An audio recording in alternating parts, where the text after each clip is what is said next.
মুসাল্লিয়ান ইকরাম, আমরা সর্বপ্রথমে সেই মহান করুণাময় রব্বুল আলামিনের প্রশংসা তারিফ করি, যিনি আমাদেরকে সুস্থ শরীরে মসজিদে আসার বসার একত্রিত হওয়ার তৌফিক এনায়েত করেছেন। সকলে মিলে একবার উচ্চ স্বরে মহব্বতের সহিত পাঠ করে আলহামদুলিল্লাহ। তারপরে পরে আমাদের ধর্মের গুরু, ধর্মের নেতা, সর্বকালের সর্বযুগের সর্বশ্রেষ্ঠ মহামানব জনাবে মুহাম্মদুর রাসূলুল্লাহ সাল্লাল্লাহু আলাইহি ওয়াসাল্লাম, তিনার প্রতি সহস্র শান্তির ধারা বর্ষিত হোক। আল্লাহুম্মা সাল্লি আলাইহি ওয়া সাল্লিম বারিক আলাইহি। আমি আপনাদের সম্মুখে পবিত্র কালামুল্লাহ থেকে দুই জায়গা থেকে দুইটি আয়াত তেলাওয়াত করেছি। সেই আয়াতকে সামনে রেখে আমি আমার সংক্ষিপ্ত তথ্যবল বিবরণ তুলে দেওয়ার চেষ্টা করব ইনশাআল্লাহুল আজিজ। ওমা তৌফিকি ইল্লা বিল্লাহ, আলাইহি তাওয়াক্কালতু ওয়া ইলাইহি উনীব। সেই ট্রফি, সেই বিষয় হচ্ছে তওবা এবং ইস্তেগফার। আমরা জানি আল্লাহ পাক রব্বুল আলামিন আমাদেরকে পৃথিবীর বুকে পাঠিয়েছেন। আমরা আমাদের জন্য রয়েছে সেই আখিরাত, আমাদের জন্য রয়েছে জাহান্নাম, জান্নাত। আল্লাহ পাক রব্বুল আলামিন নির্ধারিত করে রেখেছেন। সেই আমরা যেহেতু এই পৃথিবীর বুকে বসবাস করি, ইনসান, জিন এবং ইনসান, আল্লাহ পাক রব্বুল আলামিন পবিত্র কালামুল্লাহর মধ্যে বলছেন, ওমা খালাকতুল জিন্না ওয়াল ইনসা ইল্লা লিয়াবুদুন। আমি মানব জাতিকে এবং জিন জাতিকে সৃষ্টি করেছি আমার ইবাদত বন্দেগী, আমার পূজা পাঠ, আমার গোলামি চাকরামি করার জন্য। তাই আমরা ইনসান নিসিয়ান থেকে নির্গত হয়েছে কথাটি, যার অর্থ হচ্ছে মানুষের ভুল হবে, মানুষ ভুল ভ্রান্তির সঙ্গে জড়িত, মানুষের চলায় ফেরায় ওঠায় বসায় নানা দিক থেকে শরীয়তের বিধান থেকে নিয়ে চলাফেরা ওঠা বসায় সমস্ত কাজের মানুষের ভুল হতে পারে। সেই জন্য আল্লাহ পাক রব্বুল আলামিন আমাদেরকে যে রাস্তা খুলে দেওয়া হয়েছে, আমাদের জন্য রাস্তা খোলা রয়েছে, সেটা হচ্ছে তওবা এবং ইস্তিগফার। তওবা আল্লাহ পাক রব্বুল আলামিনের কাছে অন্তরের অন্তরস্থল থেকে খালেস দিলে মহান করুণাময় রব্বুল আলামিনের কাছে সেই পাপটার, সেই পাপাচারী, সেই তওবা করতে হবে আল্লাহ পাক রব্বুল আলামিনের কাছে। আজকে আমরা পৃথিবীর বুকে চলাফেরা করি, মানুষ ভুলের সঙ্গে জড়িত, এটা স্বাভাবিক। পৃথিবীতে চলাফেরা করার সময় মানুষ যখন চলাফেরা করবে, নিশ্চয়ই মানুষের ভুল হবে। যদি আমরা দেখি ফেরেশতা মণ্ডলীদের উদ্দেশ্যে মহান করুণাময় রব্বুল আলামিন বলছেন, তারা মাসুম, তারা নিষ্পাপ, তাদের কোনো ভুল হবে না, তাদের কোনো খেতি খামার নেই, তাদের কোনো জমি জায়গা নেই, তাদের কোনো ছেলে পেলে সন্তান সন্ততি নেই। তারাও কিন্তু ইবাদতে মগ্ন থাকে, তারাও আল্লাহ পাক রব্বুল আলামিনের জিকির আজগারে মগ্ন থাকে, তারা নিষ্পাপ বলে ঘোষিত। কিন্তু আজকে আমাদের জন্য আল্লাহ পাক রব্বুল আলামিন নির্ধারণ করে রেখেছে সেই মহাপ্রলয়ের দিনে, সেই কিয়ামতের দিনে, সেই আমাদের জন্য হিসাব নিকাশ, আমাদের জন্য যে আমরা এই পার্থিব জীবনে আমরা যা কিছু করব, আমরা যা কিছু শরীয়তের বিধানের আল্লাহ পাক রব্বুল আলামিনের নেকি করার জন্য, নেকি ও নেকির উদ্দেশ্যে আমরা যা কিছু করব, সেটা আমরা প্রতিফল, সেটাই আমরা সেখানে পাবো। তাহলে আমরা আসি যে আমরা তওবা ইস্তেগফার কেমন করতে হবে। তওবা করে কি সেটা আবার নেক্সটে সেই কাজটা করা যাবে? না, আমরা সেই কাজ আর করতে পারি না, সেই কাজের দিকে আমরা ধাবিত হতে পারি না।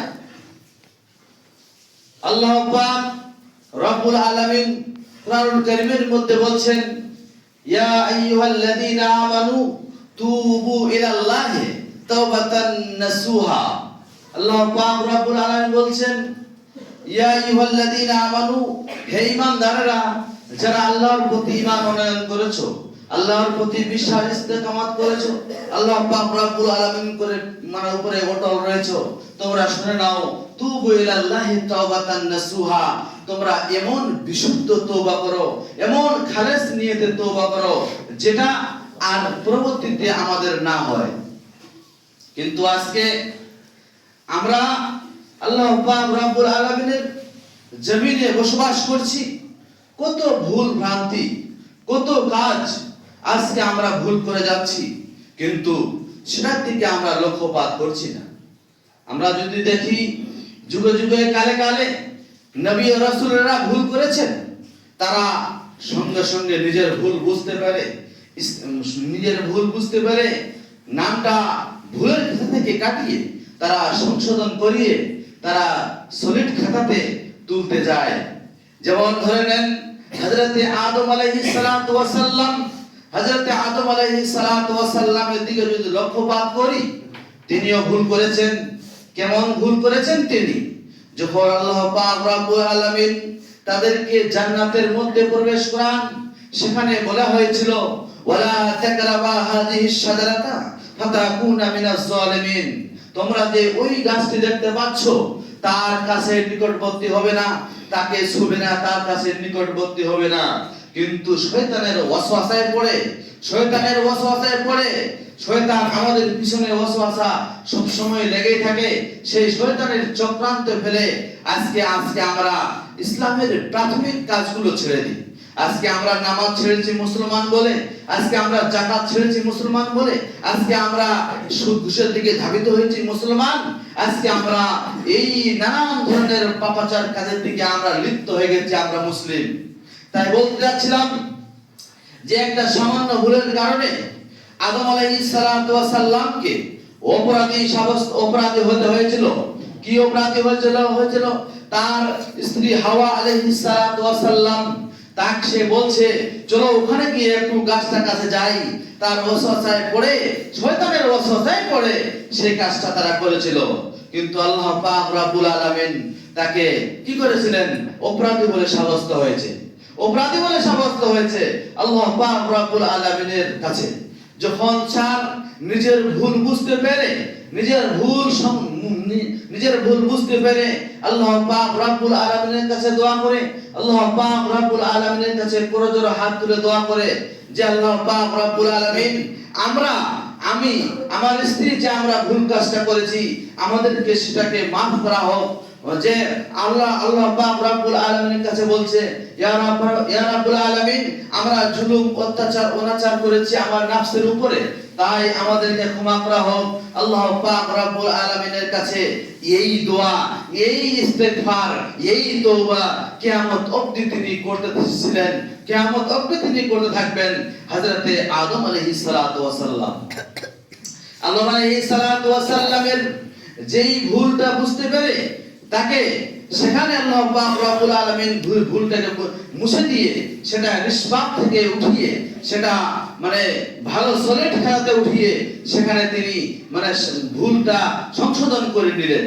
তারপর চলে আসি আরো অনেক নবী, হযরতে মুসা আলাইহিস সালাতু ওয়াস সালামের দিকে যদি দৃষ্টিপাত করি, তিনি একজন কিপ্তিকে এক থাপ্পড় দিয়ে তিনি মৃত্যুবরণ করেছিলেন। হযরতে মুসা আলাইহিস সালাতু ওয়াস সালাম সেই ভুলটা তার ভুল। তাহলে এমন নবী করিম সাল্লাল্লাহু আলাইহি সাল্লাম এবং নবী রাসূলদের তিনি কিছু তারা ভুল করে গেছেন। আজকে মুসলমান জাতি, আজকে বর্তমান সোসাইটির মুসলিমেরা বেনামাজি, এরা না কোনো সালাত আদায় করে, না কোনো এদিকে লক্ষ্যপাত করে, শুক্রবার চলে আসে মসজিদ ভর্তি হয়ে যায়, আবার আসরে খালি হয়ে যায়, কেউ নেই এক সপ্তাহ। বলতে যাচ্ছিলাম এর মুসলমান নয়, মুসলমান নামের কলঙ্ক। বলতে যাচ্ছিলাম আল্লাহ পাক রব্বুল আলামিনের ইবাদত বান্দেগি করার জন্য আমাদেরকে পৃথিবীর বুকে পাঠিয়েছে। আল্লাহ পাক রব্বুল আলামিনের একত্ববাদ, দাসত্বে গোলামি চাকরামি করার জন্য এই পৃথিবীর বুকে আমরা এসেছি একমাত্র আল্লাহ পাক রব্বুল আলামিনকে রাজি রেজা করার জন্য। আল্লাহ পাক রব্বুল আলামিনকে দেখে ভয় করতে হবে। আপনি ভয় কি করেন? আপনি ভয় কি করেন? আপনি সপ্তাহে 5 ওয়াক্ত সালাত ছেড়ে দিয়েছেন, আপনি ইসলামের প্রাথমিক কাজগুলো ছেড়ে দিয়েছেন। আপনি ভয় কি করেন? আপনি সপ্তাহে 5 বার, আপনি সপ্তাহে 3 বার দাড়িটাকে ফুটবল মাঠের মতো চাচ্ছেন। ফুটবল মাঠ যেভাবে চাটে সেভাবে আপনি ছেড়ে দিচ্ছেন। নবী সাল্লাল্লাহু আলাইহি সাল্লামের কোনো নিশানা, নবী সাল্লাল্লাহু আলাইহি সাল্লামের না কোনো আহকাম আরকান, না কোনো তার সুন্নতি শরীয়তি বিধান আপনার চরিত্রের মধ্যে দেখা যাচ্ছে। আপনি মুসলমান, আপনার চরিত্রের মধ্যে দেখা যাচ্ছে না যে আপনি মুসলিম। আপনি মুসলিম, আপনি দাঁড়িয়ে ফুটবল মাঠের মতো ছেড়ে একদম কেটে কুটে ছেড়ে সহির মাথা হয়ে যাচ্ছেন। মনে হচ্ছে আমি খুব ফুটফাট হয়ে যাচ্ছি।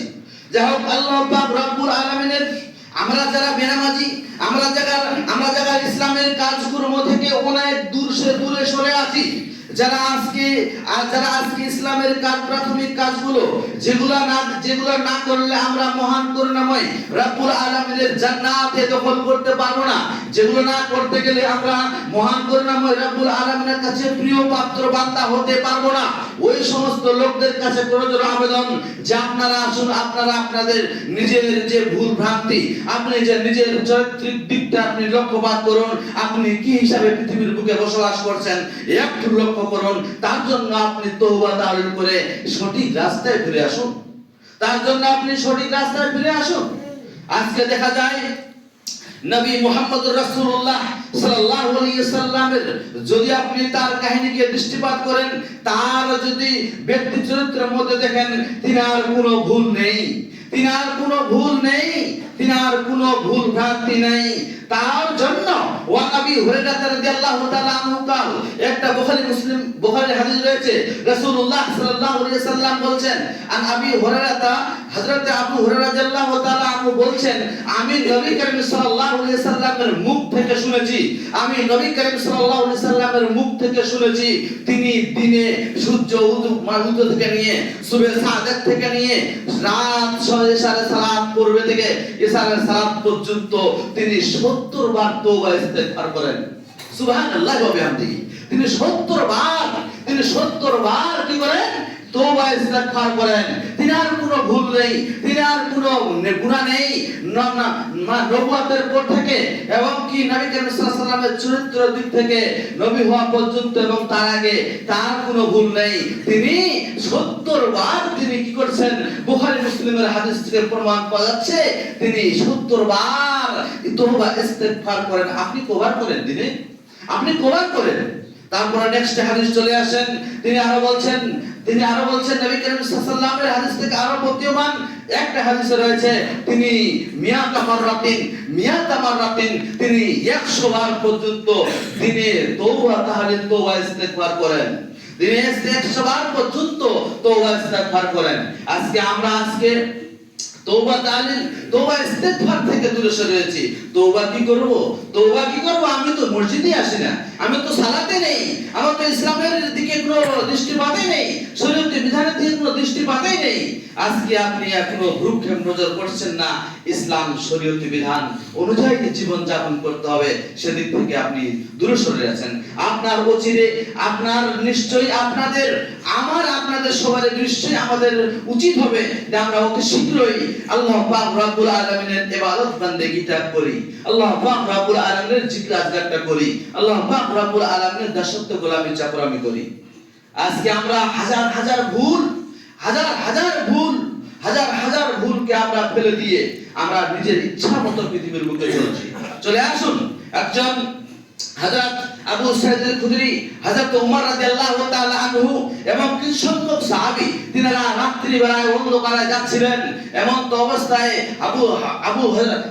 ওমর রাদিয়াল্লাহু তাআলা আনহু এবং তার সঙ্গে ছিলেন আবু সাঈদ আল-খুদরি রাদিয়াল্লাহু তাআলা আনহু, তিনি জিজ্ঞাসা করলেন যে আমাদের মুমিনদের এমন কোন ভয়ানক আয়াত আল্লাহ পাক রব্বুল আলামিন করে রেখেছেন? তিনারা বলছেন যে আল্লাহ পাক রব্বুল আলামিন সূরা জিলজালা উঠাবেন, সেখানে বলছেন ফামান ইয়ামাল মিসকালা জাররাতিন খায়রান ইয়ারা ওয়া মান ইয়ামাল মিসকালা জাররাতিন শাররান ইয়ারা। আল্লাহ পাক রব্বুল আলামিন এই আয়াতটার অর্থ হচ্ছে কি ফামান ইয়ামাল মিসকালা জাররাতিন খায়রান ইয়ারা। এই পৃথিবীর বুকে আবু সাইদ খুদরি রাদিয়াল্লাহু তাআলা আনহুকে বলা হচ্ছে এই পৃথিবীর বুকে কেউ যদি এক সরিষার দানার পরিমাণ আল্লাহ পাক রব্বুল আলামিনের নেকিটা, আপনার আল্লাহ পাক রব্বুল আলামিনের ইবাদত বান্দেগিটা নেকিটা, পৃথিবীর ভালো কাজ যদি কেউ যদি সরিষার দানার পরিমাণ করে থাকে, তাহলে মহান করুণাময় রব্বুল আলামিনকে, মহান করুণাময় রব্বুল আলামিন আপনাকে সেদিন দেখাবেন। এই কথা শুনলেন। তারপর বলা হচ্ছে ফামাই আমাল মিসকালা জাররাতিন শাররান ইয়ারা। কেউ যদি কিঞ্চিত পরিমাণ সরিষার দানার পরিমাণ এই পৃথিবীর বুকে কোনো পাপচারী পাপ কাজ করে থাকে, তাহলে সেটাই তাকে দেখানো হবে। এই কথার আয়াত দুটার মানে অর্থ বুঝে আবু সাইদ খুদরি রাদিয়াল্লাহু তাআলা আনহু বাচ্চা ছেলের মতো টুকরে টুকরে কাঁদতে লাগলেন এবং বললেন কি হবে সেদিন, সেদিন কি হবে আমরা কি দেখতে পাবো? তিনি আশ্চর্যিত। তাহলে আশ্চর্যিত, তাহলে তিনি বলছেন কি আমরা সেদিন দেখতে পাবো? এভাবে তিনি আশ্চর্য হয়ে গেলেন। তাহলে আমাদের উচিত হবে যে আমরা এই পৃথিবীর বুকে যেই কিছু করুন না কেন আমার সেদিন মানে কিয়ামতের দিন, মহাপ্রলয়ের দিন আপনি যা করেছেন আপনার ফুটেজ তুলবে, আপনার ফুটেজ মানে চলে আসবে। আপনি যদি এই পৃথিবীর বুকে আপনার পাপরাশি কাজগুলো যদি আপনি ধূলির সাথে মোচন করে যেতে পারেন, তাহলে নিশ্চয়ই আপনার সেদিন আপনি দেখতে পাবেন না। আপনি আল্লাহর রহমত, আল্লাহর দয়া, আল্লাহর আসমান জমিনের দয়া আপনি দেখতে পাবেন। তাহলে বোঝা গেল আল্লাহ পাক রব্বুল আলামিনের কাছে দোয়া, আল্লাহ পাক রব্বুল আলামিন আমাদেরকে সেদিন সব কাজ দেখাবে, সব আমল দেখাবে, আমরা যে যা কিছু করি না কেন। চলে আসুন আজকে আমাদের কিভাবে আমাদের তওবা ইস্তেগফার করা দরকার। চলে আসুন জুহাইনা গোত্রের একজন মহিলা নবী করিম সাল্লাল্লাহু আলাইহি সাল্লামের কাছে এসে হাজির হয়েছে, বলছে ইন্নী জানাইতু ইয়া রাসূলুল্লাহ, হে আল্লাহর নবী, ইন্নী কাদ জানাইতু, হে আল্লাহর নবী সাল্লাল্লাহু আলাইহি সাল্লাম, আমি ব্যভিচার করেছি, আমি জিনা করেছি, ইয়া রাসূলুল্লাহ আমাকে আপনি পবিত্র করিয়া দিন। একথা শুনে নবী করিম সাল্লাল্লাহু আলাইহি সাল্লাম তার দিকে মুখ তাকাচ্ছেন না, আবার ফিরিয়ে নিচ্ছেন। আবার দ্বিতীয়বার বলা হচ্ছে ইয়া রাসূলুল্লাহ ইন্নী কাদ জানাইতু, আমি জিনা করেছি, আমি পাপাচারিনী, আমি আপনার সামনে এসেছি, আপনি আমাকে একটু বিচার করিয়ে দিন, আমাকে পবিত্র করিয়ে দিন ইয়া রাসূলুল্লাহ। নবী করিম সাল্লাল্লাহু আলাইহি সাল্লাম আবার মুখ ফিরিয়ে নিচ্ছেন। তিনি তৃতীয়বার মুখ ফিরিয়ে নেওয়ার পর নবী করিম সাল্লাল্লাহু আলাইহি সাল্লাম তার কোন আত্মীয়কে দিয়ে দিলেন। দেখা যাচ্ছে তার বিচারের কারণে তার পেট উঁচা হয়েছে, তার পেটের মধ্যে বাচ্চা ধারণ করেছে, রেহেমের মধ্যে। বলছে তুমি চলে যাও, তুমি বাড়ি চলে যাও। আবার কিছুদিন পরে নবী করিম সাল্লাল্লাহু আলাইহি সাল্লামের খিদমতে এসে হাজির হয়ে বলছে ইয়া রাসূলুল্লাহ, ইয়া আল্লাহর নবী গো, আমি জিনা করেছি, আমি পাপাচারিনী, আমি আপনাদের সামনে এসেছি, আপনি আমাকে পবিত্র করিয়ে দিন। নবী করিম সাল্লাল্লাহু আলাইহি সাল্লাম আবার বলছেন চলে যাও, এখান থেকে চলে যাও, তোমার ছেলে এখনো কোনো গিজা, কোনো খাবার, কোনো রুটি, কোনো চাওয়াল ভাত খেতে শিখেনি, তোমার ছেলে এখনো কিছু খেতে শিখেনি। নবী করিম সাল্লাল্লাহু আলাইহি সাল্লাম তাকে কি করলেন? আবার ফিরিয়ে দিলেন। সেই মহিলাটা কতবার তওবা করেছে, আবার চলে গেল। কিছুদিন পরে আবার চলে আসলো। নবী করিম সাল্লাল্লাহু আলাইহি সাল্লামকে তিনি ডাইরেক্ট দেখাচ্ছেন বাচ্চাটা আপনার তার মায়ের কোলে, এবং তিনি রুটি দেখাচ্ছেন। ইয়া রাসূলুল্লাহ, ইয়া আল্লাহর নবী গো, দেখেন এই বাচ্চাটা রুটি খেতে শিখে নিয়েছে, চাউল ভাত তরকারি খেতে শিখে নিয়েছে, আপনি আমাকে পবিত্র করিয়ে দিন। নবী করিম সাল্লাল্লাহু আলাইহি সাল্লাম তিনি বাচ্চাটাকে দিয়ে দিলেন। তাকে সাহাবাদেরকে বলা হলো তোমরা এক বুক অবধি তোমরা এক বুক অবধি তোমরা একে খাত খুঁড়ে গর্ত খুঁড়ে তাকে সেখানে নিচে নামাও, নিচে নামে পাথর মেরে মেরে তাকে আঘাত করে তাকে পাথরের আঘাত দিয়ে তাকে নবী করিম সাল্লাল্লাহু আলাইহি সাল্লামের সাহাবাবরা তাকে দুনিয়া থেকে উৎখাত করে দিলেন, দুনিয়া থেকে উৎখাত করে দিলেন। নবী করিম সাল্লাল্লাহু আলাইহি সাল্লামের কাছে এতবার বারবার এসেছিল, বারবার এসেছিল। নবী করিম সাল্লাল্লাহু আলাইহি সাল্লাম তিনি কি করেছিলেন, তিনি তার জানাজার নামাজটাও জানাজার সালাতও তিনি পড়িয়ে দিয়েছিলেন। নবী করিম সাল্লাল্লাহু আলাইহি সাল্লামের তার জানাজার সালাত পড়ার কারণে এক সাহাবী বলছে, ইয়া রাসূলুল্লাহ, হে আল্লাহর নবী গো, আপনি কেন এর জানাজা পড়লেন, জানাজার সালাত পড়ালেন? এ হচ্ছে পাপাচারিণী, ইয়া হচ্ছে পাপাচারিণী। হযরতে মুহাম্মদুর রাসূলুল্লাহ সাল্লাল্লাহু আলাইহি সাল্লাম তিনি বলছেন, ও আমার সাহাবীরা শুনে নাও, ও আমার সাহাবীরা শুনে নাও। আর একজন সাহাবীর কাছে, তার নাম খালিদ বিন ওয়ালিদ, তার কাছে একটু রক্তর ছিটা এসে তার কাছে পড়েছিল। খালিদ বিন ওয়ালিদ বলেছিল, হে পাপাচারিণীর মহিলা, তোমার গায়ের রক্ত আমার কাছে এসে পড়েছে। এভাবে নবী করিম সাল্লাল্লাহু আলাইহি সাল্লামের কাছে তিনি এই কথা জানিয়েছেন। সাহাবারা বলছেন, ইয়া রাসূলুল্লাহ, হে আল্লাহর নবী গো, আপনি কিভাবে এর জানাজা পড়লেন? নবী করিম সাল্লাল্লাহু আলাইহি সাল্লাম সাহাবাদেরকে বোঝাচ্ছেন, আমার সাহাবারা তোমরা ভালো করে শুনে রাখো দাও, এই মহিলা তোমাদের, এই মহিলা এতবার তওবা করেছে। তোমরা যদি এই মদিনার মাটিতে 70টা লোকের সামনে, 70টা লোকের মাথা পিছু যদি এর গুনাহগুলো, এর তওবার নেমানিগুলো যদি তোমাদের কাছে মানে বন্টন করে দেওয়া হয় 70 জন লোকের মাথা পিছু, তাহলে তোমরা তার তওবা করার কারণে তোমাদের যথেষ্ট হয়ে যাবে। নবী করিম সাল্লাল্লাহু আলাইহি সাল্লাম বলছেন, এতবার তওবা করেছে, যদি 70টা লোকের মাথা পিছু এর তওবাগুলো যদি কি করে দেওয়া হয়, বিলিবন্টন করে দেওয়া হয়, তোমাদের যথেষ্ট, তোমাদের আর তওবা করা লাগবে না, তোমাদের যথেষ্ট। এই কথা নবী করিম সাল্লাল্লাহু আলাইহি সাল্লাম বলছেন। তুমি বলছো কেন তার জানাজার সালাত পড়ালে? এই কারণে নবী করিম সাল্লাল্লাহু আলাইহি সাল্লাম এই কথা জানালেন। আমরা জানি তিনি কিভাবে তওবা করেছেন, কিভাবে তওবা করেছেন। আজকে যারা আমরা যে পৃথিবীর বুকে নানান ধরনের আমরা শরীয়তি বিধানের কাজ কর্ম গিয়ে ভুল করে থাকি, আমরা অনেক কাজ করে ভুল করে থাকি। আমরা নিশ্চয়ই আল্লাহ পাক রব্বুল আলামিনের কাছে তওবা করব এবং আমরা আরো তওবা করব, যারা আমরা ইসলামের প্রাথমিক কাজগুলো যেগুলো না করলে আমাদের কিয়ামত, আমাদের হাসর নাসর, আমাদের কবর, আমাদের সেদিন মহাপ্রলয়ের দিনে আমরা সেদিন উত্তীর্ণ হতে পারবো না, সেদিন কামিয়াবি হাসিল করতে পারবো না। সেই জিনিসটা মাথায় রেখে, সেই দিনটা মাথায় রেখে আপনারা চলে আসুন মসজিদের দিকে, আপনারা চলে আসুন সালাতের দিকে, আপনারা চলে আসুন ইসলামের প্রাথমিক কাজগুলোর দিকে। নিশ্চয়ই আমরা আল্লাহ পাক রব্বুল আলামিনের কাছে প্রিয় পাত্র হয়ে থাকবো সেই মহাপ্রলয়ের দিনে, যদি আমরা আল্লাহ পাক রব্বুল আলামিনের ইবাদত করি, ইবাদত বন্দেগী করি, তার চাকরামি, তার ইবাদত বন্দেগী তার যদি আমরা করি। যেমন আল্লাহ পাক রব্বুল আলামিনের কাছে দোয়া করি, যারা আমরা এখনো অনেক দূরে পিছিয়ে তওবা তো ইস্তেগফার করে আমরা আল্লাহ পাক রব্বুল আলামিনের ইবাদতে এগিয়ে আসি, যেন আসতে পারে। সকলে মিলে একবার বলুন আমিন। আল্লাহুম্মা মানসুর মান নাসারা দীনান মুহাম্মাদিন সাল্লাল্লাহু আলাইহি ওয়াসাল্লাম।